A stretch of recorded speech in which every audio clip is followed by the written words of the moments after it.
Congress party का कर्नाटका में जीत के सबसे महत्वपूर्ण कारण और क्या वजह थी कि बीजेपी को हार मिली, और इसको हम न्यूट्रल तरीके से देखेंगे, बगैर किसी पार्टी के बायसनेस के हम न्यूट्रल तरीके से देखेंगे। सबसे पहले हम बात करते हैं कांग्रेस पार्टी की जीत के पीछे सबसे बड़ा कारण क्या था। तो सबसे पहला कारण ये था कि कांग्रेस पार्टी ने जो वादे किए थे, जो राहुल गांधी ने अपने चुनावी प्रचार में वादे किए थे कि वो 2000 रुपये महिलाओं को देंगे, और उन्होंने ये कहा था कि बस टिकट फ्री हो जाएगा, और उन्होंने ये किया था महिलाओं के लिए। और दूसरा, उन्होंने नौजवानों के लिए जो बेरोज़गार हैं, ग्रेजुएट हैं, तो उनके लिए महीना 3000 2 साल तक मिलेंगे। फिर जो डिप्लोमा किया है उनके लिए 1500 2 साल तक बेरोज़गारों के लिए मिलेंगे, बेरोज़गार स्टूडेंट के लिए मिलेंगे। तो इस तरीके से ये जो वादे थे, कहीं ना कहीं इनको यकीन दिलाने में, लोगों के दिलों में उतारने में कांग्रेस सफल रही। और दूसरा रीज़न ये है कि हम जैसे बात कर रहे हैं, बहुत सारे सोशल मीडिया वाले बहुत सारी बायसनेस, बहुत सारी बातें करते हैं।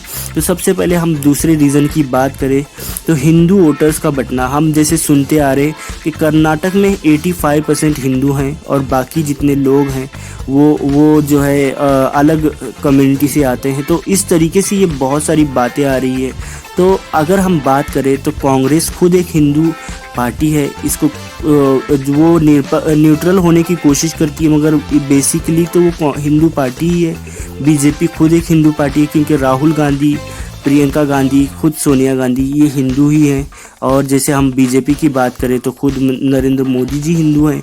तो ये हिंदू पार्टी है। और जैसे हम बात करें अगर जेडीएस की, तो ये भी एक हिंदू पार्टी है। तो यहाँ पे कोई भी दूसरी कम्युनिटी वाली पार्टी नहीं थी। हो सकता है कि ओबीसी की पार्टी हो, पर ऐसा नहीं था। तो यहाँ पे ये जाहिर बात है कि तीनों पार्टी तीनों भी हिंदू थी और ये लड़ रही थी अपने चुनाव में। और कांग्रेस की एक बात है कि कांग्रेस कभी भी किसी एक कम्युनिटी की तरफ झुकी नहीं। जैसे कांग्रेस जब से बनी है तो कांग्रेस में एक चीज़ बिल्कुल क्लियरली दिखाई देती है कि वो किसी भी धर्म की तरफ ज़्यादा झुकी हुई नहीं दिखाई देती है। और जब से कांग्रेस बनी है, ना ही हिंदू धर्म इसके ऊपर हावी हुआ है, ना ही मुस्लिम धर्म। मगर किस तरीके से उसको ये बताया जाता है कि वो मुस्लिमों की तरफ झुकी हुई पार्टी है, तो ये हो सकता है लोगों का नज़रिया है, ये सोच भी सकते हैं। तो यही कारण था कि कांग्रेस इसमें सफल रही, मुसलमानों को और जो माइनॉरिटी जो कम्युनिटी थी उनको यकीन दिलाने में कि वो उसके साथ है, तो उसमें सफल रही कांग्रेस पार्टी। और दूसरी वजह ये थी कांग्रेस पार्टी की कि जो मुस्लिम और ईसाई वोटर्स हैं, उसकी बात करें हम जीतने की, कांग्रेस पार्टी की जीतने की, तो मुस्लिम और ईसाई वोटर्स जो हैं वो 13% जो है, और मुस्लिम थे तो 2% हिंदू थे। तो 90% मतलब इनका 90% मुस्लिम वोट कांग्रेस को चला गया। इसकी वजह कुछ बहुत ही ज़्यादा अहम है। इसकी वजह यह है कि सबसे पहले आपने कुछ दिनों पहले कर्नाटक में एक मुद्दा सुना होगा, एक कंट्रोवर्सी चल रही थी हिजाब बैन के ऊपर, बहुत सारी बातें हो रही थी।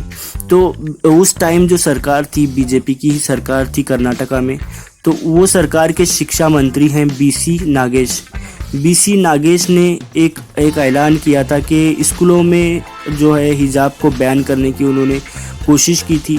तो कहीं ना कहीं सारी मुस्लिम कम्युनिटी, जो मुस्लिम समाज है, वो इनके इस फैसले से नाराज़ हो गया था। और मुसलमानों के पास बीजेपी के अलावा कोई चारा होए तो वो कांग्रेस है, इसलिए कहीं ना कहीं मुसलमानों के वोट कांग्रेस की तरफ चले गए।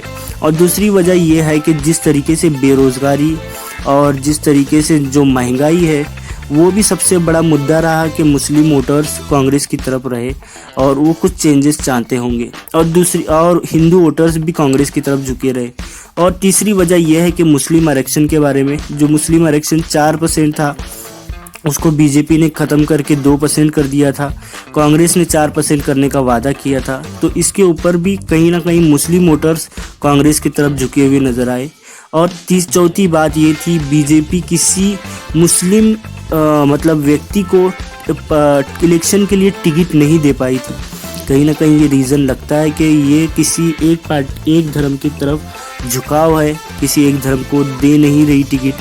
तो ये भी हो सकता है कि मुस्लिम वोटर्स बीजेपी की तरफ नहीं आ पाते हैं। और अगर हम बात करें इसमें बजरंग दल वाला एक जो मुद्दा था, तो आई थिंक ये बहुत बड़ा मुद्दा नहीं था, पर इसको बनाया गया जैसे मुद्दा था। बजरंग दल जो एक काम करती है, अपनी काम करती है, समाज के अंदर समाज सुधारक भी है, बहुत सारे अच्छे काम भी करती है, बहुत सारी चीज़ें करती है। मगर एक तरीका उनका ये था कि जिस तरीके से वो रेस्टोरेंट में, कहीं होटल में अगर कोई लड़की किसी और लड़के के साथ पाई जाए तो उसको निकालना, उसको पीटना, उसको बातें करना। और जैसे जहाँ पे गौ हत्या की बात आती है तो वहाँ पे मॉब लिंचिंग में भी बजरंग दल का नाम आता है।